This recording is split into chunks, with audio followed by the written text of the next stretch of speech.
ନମସ୍କାର, ଜୟ ଜଗନ୍ନାଥ, ଜୟ ବାବା ବରାଳ ବାଲୁକେଶ୍ୱର।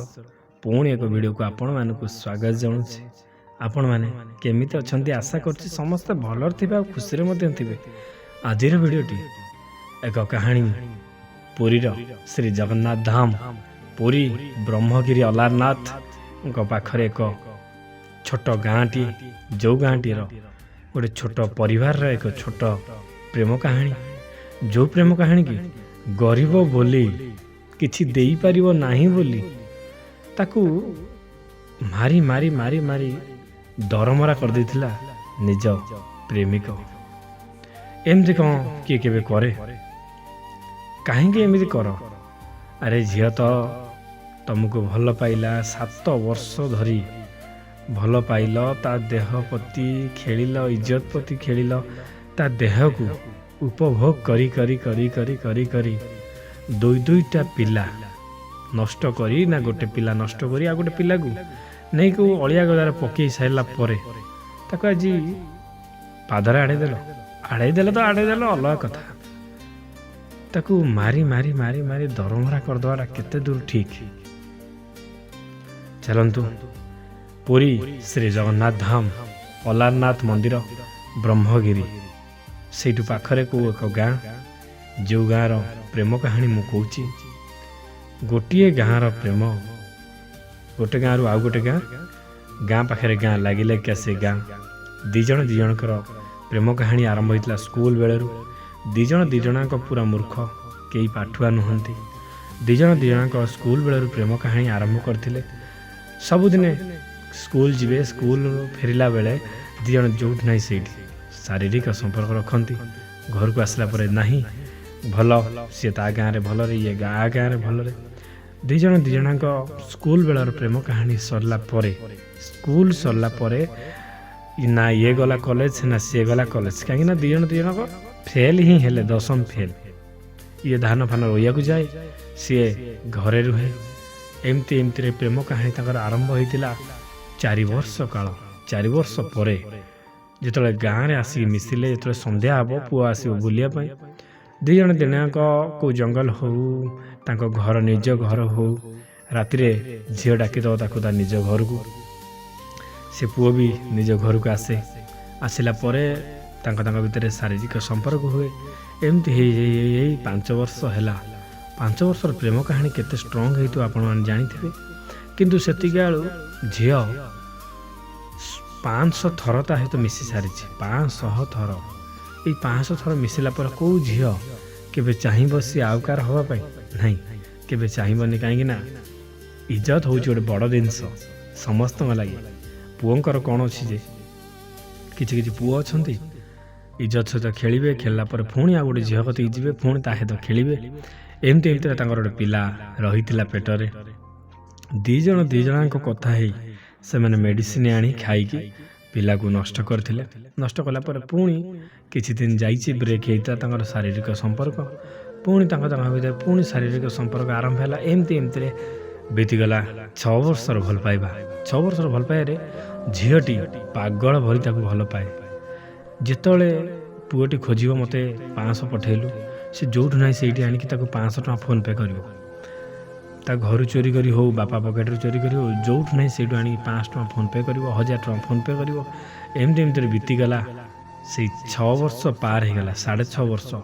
ଏଇ ଯେଉଁ 6 ମାସ ରହିଲା 7 ବର୍ଷ ପୁରିବାକୁ, ଏଇ 6 ମାସ ହେବ ତାଙ୍କ ଭିତରେ ଏତେ ସାରା ପ୍ରୋବ୍ଲେମ୍ କ୍ରିଏଟ୍ ହେଲା ଯେ ହିସାବ ବାହାରେ। ଝିଅଟି କହିଲା କି ଆମ ଭଲ ପାଇବା ବହୁତ ଦିନ ହେଇଗଲାଣି, ବହୁତ ବର୍ଷ ହେଲାଣି, ପିଲା ନଷ୍ଟ କଲେଣି, ଆଗକୁ ଆଉ ନଷ୍ଟ କରିବା ପାଇଁ ମୁଁ ଚାହୁଁନି, ମୋତେ ତୁମେ ନେଇଯାଅ ବୋଲି। ପୁଅଟି ଥିଲା ଗୁଡ଼ିଆ ଜାତିର, ଝିଅଟି ଥିଲା ହରିଜନ।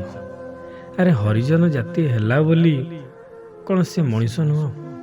ନା ଝିଅ ନୁହଁ, ନା ତାର ରକ୍ତ ମାଂସରେ ଗଢ଼ା ନାହିଁ। ତମେ ଯେଉଁ ରକ୍ତରେ ବଞ୍ଚିଛ, ସିଏ ବି ସେଇ ରକ୍ତରେ ବଞ୍ଚିଛି। ତମ ଦେହରେ ଯେଉଁ ରକ୍ତ ବହୁଛି, ତା ଦେହରେ ବି ସେଇ ରକ୍ତ ବହୁଛି।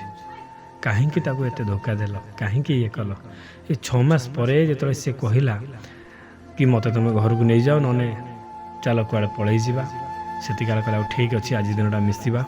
ତାପରେ ଆଉ ମିଶିବାନି, ତାପରେ ମୁଁ ପ୍ଲାନ୍ ବାହାର କରିବି। ସେଇ ପ୍ଲାନ୍ ବାହାର କଲା ପରେ ଆମେ ଯୁଆଡ଼େ ହେନେ ପଳେଇବା। ଏଇ ଯେଉଁ ମିଳାମିଶାଟା ଶେଷ ଥର ପାଇଁ ହେଲା, ସେମାନେ ଗୋଟେ ହୋଟେଲ ଯାଇଥିଲେ। ହୋଟେଲରେ ମିଳାମିଶା କରି ଆସିଥିଲେ। କାହିଁକି କେଜାଣି ଦୈବ ସାହା ହେଲାନି ତାକୁ। ସେଇଥିରେ ଗୋଟେ ପିଲା ପୁଣି ରହିଗଲା ପରେ ଝିଅର ବାପ ମା ସମସ୍ତେ ଜାଣିଗଲେ। ତା କତିରୁ ମୋବାଇଲ ଛଡ଼େଇ ନେଇଗଲେ। ପୁଅ କତିକି ଆଉ ଫୋନ୍ ସେ କରିପାରିଲା ନାହିଁ। କିନ୍ତୁ ପୁଅ ତାକୁ ଅଲରେଡ଼ି ଧୋକା ଦେଇ ସାରିଥିଲା।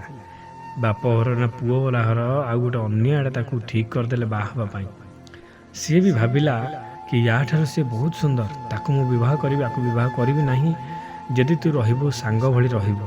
ସେ ତା ଫୋନ୍ରେ ଫୋନ୍ କରି କୁହେ କି ପୁଣି ଥରେ ରହିଗଲା, କିଛି ଗୋଟେ ଉପାୟ କର, ନହେଲେ ମୁଁ ସତ କହୁଛି ବାପା ମା କେହି ମୁଣ୍ଡ ଦେଖିପାରିବେନି, ମୁହଁ ଦେଖିପାରିବେନି ଗାଁ ସାହିରେ। ମୁଁ କେମିତି ବଞ୍ଚିବି, କ'ଣ କରିବି? ପେଟରେ ପିଲା ଧରି ଅଭିହାରା ଝିଅଟା କ'ଣ କରିବି? ମୁଁ କିଛି ଗୋଟେ କର, ମୋତେ ନେଇଯାଅ ପ୍ଲିଜ୍। ତମ ହାତରେ ନା ତମ ଆଗରେ ହାତ ଯୋଡ଼ୁଛି, ଯାହା କହିବ ସେଇଆ କରିବି, ମୋତେ ନେଇଯାଅ। ପୁଅଟିକୁ ଥଟ୍ଟା ଲାଗୁଥାଏ କି କ'ଣ ଲାଗୁଥାଏ, ତାକୁ ଖୁସି ଲାଗୁଥାଏ କି କ'ଣ ଲାଗୁଥାଏ, ମାନେ ହାଲକା ମାଇଣ୍ଡରେ ନେଇକି ସେ ଝିଅ ସହିତ କଥା ହେଉଥାଏ। ଆକୁ ହାଲକା କଥା ହେଉଥାଏ ନା ଆମ ବିବାହ ସମ୍ଭବ ନୁହଁ, କାହିଁକି ନା ତମେ ଜାତିରେ ବହୁତ ଛୋଟ, ଆମେ ହେଉଛୁ ଜାତିରେ ଉଚ୍ଚା, ଏ ବାହାଘର କେବେ ବି ହେଇପାରିବ ନାହିଁ। କଥା ଦେଉଛି ଆମେ ସବୁବେଳେ ପାଇଁ ସାଙ୍ଗ ହେଇକି ରହିବା। ଆଉ ସେ ପିଲାକୁ ନଷ୍ଟ କରିବା ପାଇଁ ମୁଁ ଚେଷ୍ଟା କରୁଛି। ଝିଅଟିର ଇଚ୍ଛା ନଥିଲା ଟୋଟାଲି ନଷ୍ଟ କରିବା ପାଇଁ। ଏମିତିରେ ବିତିଗଲା 6 ମାସ। ଆଜିକାଲି କରି 6 ମାସ ବିତିଗଲା। 6 ମାସ ପରେ ପୁଅଟି ତାକୁ ଏମିତି ଭାବରେ ବ୍ଲକ୍ କଲା ଯେ ନା ସେ ଯେଉଁ ଫୋନ୍ କଲା ବି ତା ଭଏସ୍ ଶୁଣି ବ୍ଲକ୍ କରିଦେବ। ସେ କ'ଣ କରିବ କ'ଣ ନାହିଁ କିଛି ଚିନ୍ତା କରିପାରିଲା ନାହିଁ। ବାପା ମାଆଙ୍କୁ ଜଣେଇଲା କି ବୋଉ ମୋର 6 ମାସ ହେଇଗଲାଣି, ଆମେ ଶେଷ ଥର ପାଇଁ ମିଶିଥିଲୁ, ମୋ ପେଟରେ ପିଲା ରହିଯାଇଛି, ମୋ ତଣ୍ଟି ଚିପିକି ମାରିଦିଅ ପଛେ, କିନ୍ତୁ ଏ ଛୁଆଟାକୁ କ'ଣ ବା ମୁଁ କରିବି କ'ଣ ନାହିଁ କିଛି ଜାଣିପାରିଲି ନାହିଁ। ତାଙ୍କର ପ୍ଲାନ୍ କଲେ, ଝିଅ ଲାଘର ପ୍ଲାନ୍ କଲେ କି ପୁଅ କତିକି ଯାଇକି ତା ଗୋଡ଼ ହାତ ତଳେ ପଡ଼ି, ପୁଅ ଗୋଡ଼ ହାତ ତଳେ ପଡ଼ି ତାଙ୍କ ଘର ଲୋକଙ୍କୁ ମନେଇକି ବାହାଘରଟା କରିଦେବା ବୋଲି। ଝିଅର ବାପା ମା ସମସ୍ତେ ଯାଇକି ପହଞ୍ଚିଲେ ତାଙ୍କ ଘରେ। ତା ବାପା ମାଆଙ୍କୁ କହିଲା ପରେ ତା ବାପା ମା ତାକୁ ଅଧା ଦୂରରୁ କହିଲେ ସେଇଠି ବସ୍। ସେ ଗଲା ପରେ ତାକୁ ପାଣି ଛାଟି ଦେଇ ଧୋଇଦେବୁ। ଏମିତି କଥା ଯେତେବେଳେ ହେଲେ ତାଙ୍କୁ ଭାରି ଖରାପ ଲାଗିଲା। ତଥାପି ସେ ମନ ଖୋଲି କହିଲେ କି ତମ ପୁଅ ମୋ ଝିଅକୁ 7 ବର୍ଷ ଧରି ଭଲ ପାଇଥିଲା, ଏବେ ପିଲାର ମା ହେବାକୁ ସେ ଯାଉଛି, ଆଉ 3 ମାସ ପରେ ସେ ଦୁନିଆ ଦେଖିବ। ତମେ ନ୍ୟାୟକୁ ନ୍ୟାୟ ବାଟରେ ରଖ, ନହେଲେ ଆମେ ସମସ୍ତେ ଦୌଡ଼ା ଦେଇ ମରିଯିବୁ। କିଛି ସେ ଶୁଣିନଥିଲେ। ପାଖ ଆଖରେ ଲୋକଙ୍କୁ ଡାକିଲେ। ପୁଅ କହିଲା ମୁଁ ତାକୁ ଚିହ୍ନି କି ଜାଣିନି। କେବେ ଦେଖିଛ? ତମ ଝିଅ ପାଖରେ ମୋତେ କେବେ ଦେଖିଛ? ତମ ଝିଅ ସହିତ ମୋର କିଛି ଫଟୋ ଅଛି ଦେଖିଛ? ପୁରା ଫାଙ୍କିକି ଉଡ଼େଇଦେଲା ସେ ପୁଅଟି।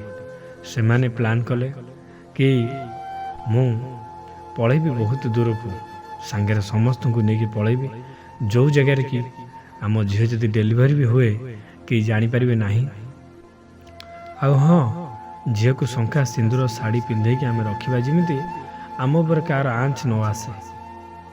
ଏମିତିରେ ବିତିଗଲା 9 ମାସ।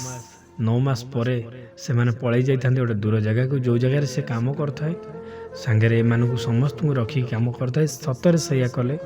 ଶାଢ଼ୀ ଶଙ୍ଖା ସିନ୍ଦୁର ପିନ୍ଧେଇ, ଶାଢ଼ୀ ପିନ୍ଧେଇ ତାକୁ ରଖିଥିଲେ। ଜନ୍ମ ହେଲା ଗୋଟେ ପୁଅଟିଏ ଜନ୍ମ ହେଲା ପରେ ସେ ଝିଅଟି ଫୋନ୍ କରି ସେ ପୁଅକୁ କହିଲା କି ଶୁଣ, ଆମର ଗୋଟେ ପୁଅଟି ଜନ୍ମ ହେଇଛି, ତମର କ'ଣ ଟିକେ କି ମନ ନାହିଁ ତାକୁ ଦେଖିବା ପାଇଁ? ପୁଅଟି ପୁଣି ଥରେ ଶୁଣିକି ପୁଅଟିକୁ ଫୋପାଡ଼ି ଦେଲେ ନେଇକି, ମାନେ ପୁଣି ଥରେ ଶୁଣିକି ଫୋନ୍ଟା କାଟିଦେଲା। ପରେ ମା ଝିଅ 2 ଜଣଙ୍କ ମିଶି ନେଇକି ପକେଇ ଦେଇ ଆସିଲେ ଗୋଟେ ବୁଦାମୂଳରେ। ଯେଉଁ ବୁଦାମୂଳରେ କି କିଏ ପାଇଥିବ, କ'ଣ କରିଥିବ କିଛି ଜଣା ନାହିଁ। ଗୋଟେ ମା କେବେ ଚାହେଁ ତା ଛୁଆକୁ ନେଇ ବୁଦାମୂଳରେ ପକେଇବାକୁ? ନାହିଁ। ତାପରେ ଆରମ୍ଭ କରିଥିଲେ ସେମାନେ ଗୁଣି ଟୁଣି। ବାପା ତାର ଚାହିଁଥିଲା ଯେତେ କଷ୍ଟ ହଉ, ଯାହା ପଇସା ଯାଉଛି ଯାଉ, ତାଙ୍କ ଘରକୁ ମୁଁ ବର୍ବାଦ କରିଦେବି। ଗୁଣି କରିକି ମୋ ଝିଅକୁ ସେମାନେ ବର୍ବାଦ କରିଦେବେ, ମାନେ ମୁଁ ବି ତାଙ୍କୁ ବର୍ବାଦ କରିଦେବି। ଫେରେ ଝିଅଟିର ମନ ତରଳିଲା, ନାହିଁ ବାପା, ତାକୁ ଭଲ ଦେଇଥିଲି, ମନ ପ୍ରାଣ ଦେଇକି ଭଲ ପାଇଥିଲି, କାହିଁକି ବି ମୁଁ ତାଙ୍କ ପାଇଁ ଏତେ ସବୁ ମାନେ ଚାହିଁବି ଭୁଲ କାମ କରିବା ପାଇଁ, କିଛି ଚାହିଁବି ନାହିଁ। ସେମାନେ ତାଙ୍କ ବାଟରେ ଭଲରେ ଥାଆନ୍ତୁ, ମୁଁ ମୋ ବାଟରେ ଭଲରେ ଅଛି। ହଁ, ଏତିକି କଥା। ମୁଁ ଆଉ କାହାକୁ ବିବାହ କରିପାରିବି ନାହିଁ, କାହିଁକି ନା ସମସ୍ତେ ଜାଣିଦେବେ ୟାର ଗୋଟେ ପିଲା ନଷ୍ଟ ହେଇ ନା ପିଲା ଜନ୍ମ କରି ଖୋପାଡ଼ି ଦେଇଥିଲା ବୋଲି ସମସ୍ତେ ଜାଣିଲେଣି, ଶୁଣିଲେଣି ମୁଁ ବାହା ହେଇଛି ବୋଲି। ମୋତେ କିଏ ବି ବାହା ହେବ? ଏମିତି ବାପା ରହିବି। ରହିଲା ପରେ କିଛି ଦିନ ଗଲା, କିଛି ଦିନ ଏମିତି ରହିଲେ ମା ଝିଅ ବାପ ସମସ୍ତେ ସେ ଜାଗାରେ ରହିଲେ, ଆଉ ଘରକୁ ଆସିଲେ ନାହିଁ। କିଛି ଦିନ ରହିଲା ପରେ ଝିଅ ଭିଡ଼ିଓରେ ଦେଖିଲା, ୟୁଟ୍ୟୁବ୍ ଖୋଲୁ ଦେଖିଲା ମୋର ଏକ ଭିଡ଼ିଓ, ଯେଉଁ ଭିଡ଼ିଓରେ କି କିଛି କାହାଣୀ ସେ ଶୁଣିଲା ପରେ ତାର କିଛି ଗୋଟେ ଆଶା ଆସିଲା କି ଭାଇ ସହିତ କିଛି ମୁଁ କଥା ହେବି। ଭାଇ ସହିତ କଥା ହେଲା ପରେ ମୋତେ କହିଲା କି ଭାଇ ଏମିତି ମୋ କାହାଣୀ, ଏଇ କାହାଣୀ ସବୁ ବିତି ଯାଇଥିଲା ମୋ ଜୀବନରେ। ମୁଁ ଆଉ ଚାହୁଁନି ତ କିଛି ନୂଆକୁ ବିବାହ କରିବା ପାଇଁ ଚାହୁଁନି, ଖାଲି ଏତିକି ଚାହୁଁଛି ତମ ଦ୍ୱାରା ସେଇ ମଣିଷଟି ଫେରିଆସିବ କି ମୋ ପାଖକୁ। ଆଉ ଆଶା ମଧ୍ୟ ନାହିଁ ସେ ଫେରିଆସୁ ବୋଲି, ଆଉ ଲୋଭ ମଧ୍ୟ ନାହିଁ ସେ ଆସୁ ବୋଲି। କାହିଁକି ନା ଗୋଟେ ନାରୀର ବଡ଼ ସ୍ୱପ୍ନ ହେଉଛି ତାର ଗୋଟେ ସନ୍ତାନ। ସେଇ ସନ୍ତାନକୁ ମୁଁ ଅଲରେଡ଼ି ଜନ୍ମ ଦେଇ ଅଳିଆ ଗଦାରେ ଖୋପାଡ଼ି ସାରିଲିନି। ଯେ ନାହିଁ ସେ ପାଇକି ନେଇ ସାରିଥିବ। ମୋ ମନରେ ବହୁତ ଦୁଃଖ ଅଛି, କ'ଣ କରିବି କ'ଣ ନାହିଁ ମୁଁ କିଛି ଜାଣିପାରୁନାହିଁ। ତୁମକୁ ମୁଁ ସାହାରା ଭାବି ତୁମକୁ ଫୋନ୍ କଲି, କିଛି ଉପାୟ ଯଦି ବାହାରି ପାରିବ ମୋତେ କୁହ ଭାଇ। ମୁଁ ସତ କହୁଛି ସେ ଉପାୟ କରିବି, ଆଉ ତାକୁ ପାଇବା ପାଇଁ ଆଶା ରଖୁଛି ଟିକେ, ଆଉ ଅଧିକ ଆଶା ନାହିଁ, ଟିକେ ଆଶା ଅଛି। ଯଦି ବା ଫେରେ ତୁମ ପାଖରେ ମୁଁ ଋଣୀ ହେଇ ରହିବି, ଯଦି ନ ଫେରେ ନାହିଁ କିଛି ଅସୁବିଧା ନାହିଁ, କାହିଁକିନା ମୋର ଆଶା ହିଁ ନାହିଁ, ଲୋଭ ହିଁ ନାହିଁ ତା ପ୍ରତି। ଏତିକି କହିଲା ପରେ ସେ ପଇସା ମଧ୍ୟ ପଠାଇଥିଲା। ସେ ନିଜେ କାମ କରିବାକୁ ଯାଉଛି, ଧାନ ରୋଇବାକୁ ଯାଉଛି, ଧାନ କାଟିବାକୁ ଯାଉଛି, ଯେଉଁଠି ଯାହା ବାଲି ସିମେଣ୍ଟ କାମ ହେଉଛି ସେ ନିଜେ ଯାଉଛି। ଅସହାୟ ନାରୀ କରିବ ବା କ'ଣ? ଏମିତି କଲା ପରେ ସେ ଫୋନ୍ କରି ମୋତେ ଏଇସବୁ କହିଲା ପରେ ପଇସା ପଠାଇଥିଲା। ତାର ପୂଜା ହେଇଥିଲା 7 ସୋମବାର ପୂଜା, 7ଟା ସୋମବାର ଗଲା, କିଛି ସକ୍ସେସ୍ ହେଲା ନାହିଁ। ତାପରେ ମୋତେ ଫୋନ୍ କଲା ଦେଖିଲ ଭାଇ ମୁଁ କ'ଣ କହିଥିଲି, କିଛି ନହେଲେ ବି ମୋର ଦୁଃଖ ନାହିଁ, ଆସିଲେ ତମ ପାଖରେ ଋଣୀ ହେଇ ରହିବି, ନହେଲେ ବି ଦୁଃଖ ନାହିଁ। ପୁଣି ଥରେ ଗୋଟିଏ ସୋମବାର ଗ୍ୟାପ୍ ଦେଇ ପୁଣି ଥରେ ତାର ପୂଜା ଷ୍ଟାର୍ଟ କଲି। ତାକୁ କହିଲି କିଛି ଆବଶ୍ୟକ ନାହିଁ ପଇସା ଦେବା, ତୁମେ ଗରିବ ଲୋକ କେଉଁଠୁ ଆଣିବ? ତୁମେ ଧାନ କାଟି ଧାନ ରୋଇ ଏଇ ଯେଉଁ ସବୁ ପଇସା କମଉଛ, ସେ ପଇସାକୁ ବର୍ବାଦ କରିବାକୁ ମୁଁ ଚାହେଁନି। ତାର ପୂଜା ଆରମ୍ଭ ହୋଇଥିଲା। ପୁଣି ଗୋଟିଏ ସୋମବାର ହେଇଛି, ଏଇ ଯେଉଁ ସୋମବାରଟି ଗଲା, ଏଇ ସୋମବାରଟି ହେଇଛି, ମାନେ ଏଇ ଯେଉଁ ପାଣି ପଶିଥିଲା ଯେଉଁ ସୋମବାର, ସେ ସୋମବାର ନୁହଁ, ତା ଆଗ ସୋମବାର ଗୋଟେ ହେଇଛି। ସେ ପୁଅ ଆସି ପହଞ୍ଚିଲା, ଖୋଜି ପହଞ୍ଚିଲା ପରେ ଗୋଟେ ମସ୍ତ ବଡ଼ କଥା କହିଲା ଯେଉଁ ବାପା ମା ତମକୁ କହୁଥିଲେ ଜାତିରେ ଛୋଟ, ସେ ବାପା ମା ରୋଡ଼ ଆକ୍ସିଡେଣ୍ଟରେ ମରିସାରିଲେଣି 25 ଦିନ ହେବ। ମୁଁ ବହୁତ ଆଡ଼େ ତମକୁ ଖୋଜୁଛି, କେଉଁଠି ବି ଖୋଜି ପାଉନି। ମୁଁ ବିବାହ କରିନି। ଯେଉଁ ବାପା ମା ଗୋଟେ ଝିଅ ପ୍ରତି ଏତେ ଅନ୍ୟାୟ କଲେ ଭଗବାନ କ'ଣ ନାହାନ୍ତି? ସେ ବାପା ମାଆଙ୍କୁ ସେ ରୋଡ଼ ଆକ୍ସିଡେଣ୍ଟରେ ନେଇଗଲେ। ଆଉ ଜଣେ ତ ସେଠି ସ୍ପଟ୍ ଡେଥ୍ କରିଗଲା, ମା ବାପା ମେଡ଼ିକାଲରେ ମରିଗଲେ। ଶୁଣିକି ଝିଅଟି ବହୁତ ଦୁଃଖ ପାଇଥିଲା। ପୁଅଟି ପଚାରିଲା ଯେଉଁ ଛୁଆଟା ଜନ୍ମ ହେଇଥିଲା ପୁଅଟି କୁଆଡ଼େ ଗଲା? କହିଲା ସେ ପୁଅଟି ତ ଅଳିଆ ଗଦାରେ ଖୋପାଡ଼ି ଦେଲି, କାହିଁକି ନା ଲୋକ ହସା ହେବା ଆଗରୁ କାହିଁକି ରଖିବି। ଆହୁରି ଗୋଟିଏ ସତ କଥା ଆପଣମାନେ ଶୁଣିଲେ ବିଶ୍ୱାସ କରିପାରିବେ ନାହିଁ, କି ତୁମେ ଭାବିବେ ଏଇଟା କାହାଣୀ କହୁଛି ମୋ ମନରୁ, କି ସେ ପୁଅଟା ତାକୁ ବାହା ହେଇକି ସେଇଠି ରହିଲା, ସିନ୍ଦୁର ଜୋର ଜବରଦସ୍ତ ଦେଇକି ସେଇଠି ରହିଲା, ଜମା ତାକୁ ଛାଡ଼ିକି ଗଲାନି। ବାହା ହେଇକି ରହିଲା, ସିନ୍ଦୁର ଦେଇକି ରହିଲା, ଜୋର ଜବରଦସ୍ତ। ବାପା ମା ଅଶାନ୍ତି ହେଲେ ତା ଉପରେ, କିନ୍ତୁ ସେଇଠି ସେ ରହିଲା ପରେ ଦୁଇ ଜଣଙ୍କ ଖୋଜାଖୋଜି କଲେ ଯାଇକି ସେମାନେ ତାଙ୍କ ଘରରୁ 1 କିଲୋମିଟର 2 କିଲୋମିଟର ଭିତରେ ଛୁଆଟାକୁ ପକାଇ ଦେଇଥିଲେ। ବିଶ୍ୱାସ କରିବେନି, ସମସ୍ତେ ଯାଇକି ଖୋଜାଖୋଜି କଲା ଭିତରେ ସମସ୍ତେ ଗୋଡ଼ ହାତ ତଳେ ଖୋଜିଲେ, ଗୋଡ଼ ହାତ ତଳେ ପଡ଼ିକି ଖୋଜିଲେ କି ତୁମ ଗୋଡ଼ ହାତ ତଳେ ପଡ଼ୁଛି, ସତ କୁହ। ସବୁ ଗାଁରେ ଦେଖନ୍ତୁ ଗୋଟେ କଥା, ଗୋଟେ ଗାଁରେ ଗୋଟେ ଛୁଆ ଯଦି ଆସିବ ସମସ୍ତେ ତ ଜାଣିବେ ନା ନାହିଁ। ସେ ଖୋଜାଖୋଜି କଲା ପରେ ସେଠି ଗୋଡ଼ ହାତ ତଳେ ପଡ଼ିକି ସମସ୍ତଙ୍କୁ କହିଲେ କି ଗୋଟେ ଛୁଆଟେ କିଏ ପାଇଛ କୁହ, ଆମର ଛୁଆ ସିଏ ମୁଁ ତା କତରୁ ଅଲଗା ହେଇଯାଇଥିଲି ବୋଲି ସେ ଲୋକ ନିନ୍ଦାକୁ ସହି ନ ପାରି ପକେଇ ଦେଇଥିଲା। 2-4 ଜଣ କୋର୍ତ୍ତଳେ ପଡ଼ିଲା ପରେ ସିଏ ମେନ୍ ମୁଖିଆ ପାଖକୁ ଯାଇଥିଲା। ଯେଉଁ ମୁଖିଆ କି ତାକୁ କହିଥିଲା ଠିକ୍ ଅଛି ତୋର ଛୁଆ ବୋଲି ପ୍ରମାଣ କ'ଣ, ଲେଖାପଢ଼ି କର, ଲେଖାପଢ଼ି କଲା ପରେ ତୋତେ ମାସେ ପରେ ଯାଇକି ଛୁଆକୁ ହ୍ୟାଣ୍ଡଓଭର କରାଯିବ। ସେମାନେ ଲେଖାପଢ଼ି କରିଥିଲେ, ଥାନାରେ କେସ୍ ବାସ୍ ନ ଦେଇ ଲେଖାପଢ଼ି କରିଥିଲେ ହଁ ଇଏ ଆମ ଛୁଆ ବୋଲି। ସେମାନେ DNA ଟେଷ୍ଟ କରି ସବୁକିଛି ଠିକ୍ କଲା ପରେ ଶେଷରେ ପ୍ରମାଣିତ ହେଲା ସିଏ ହେଉଛି ତାଙ୍କ ଛୁଆ। କିଛି ଦିନ ଗଲା ପରେ ତାଙ୍କ ଛୁଆକୁ ତାଙ୍କୁ ହ୍ୟାଣ୍ଡଓଭର କରିବେ, କାହିଁକି ନା ସେ ବର୍ତ୍ତମାନ ପାଇଁ ଜଣ ପାଖରେ ସୁରକ୍ଷିତରେ ଅଛି।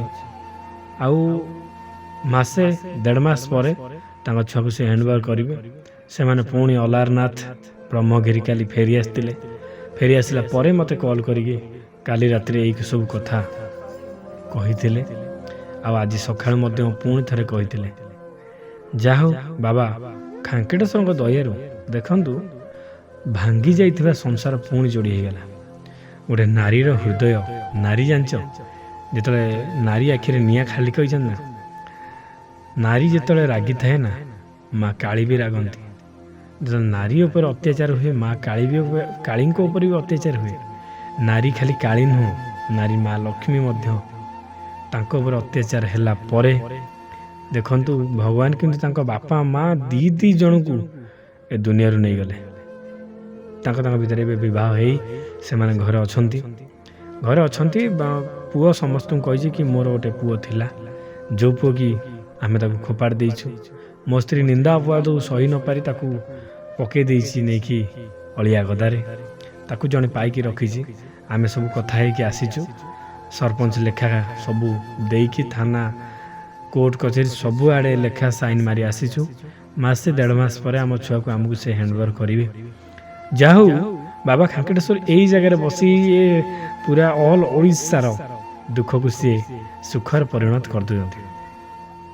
କାହାଣୀଟି ଆପଣଙ୍କୁ କେମିତି ଲାଗିଲା? ଆପଣଙ୍କୁ କାହାଣୀଟି କେମିତି ଲାଗିଲା ମତାମତ ଜାଣିବେ କମେଣ୍ଟ ମାଧ୍ୟମରେ। ରହିଲି, ଜୟ ଜଗନ୍ନାଥ, ଜୟ ବାବା ବରାଳ ବାଲୁଙ୍କେଶ୍ୱର। ପୁଣି ଦେଖା ହେବ ଅନ୍ୟ ଏକ ଭିଡ଼ିଓରେ ଅନ୍ୟ ଏକ କାହାଣୀ ନେଇ। ରହିଲି, ଜୟ ଜଗନ୍ନାଥ, ହର ହର ମହାଦେବ।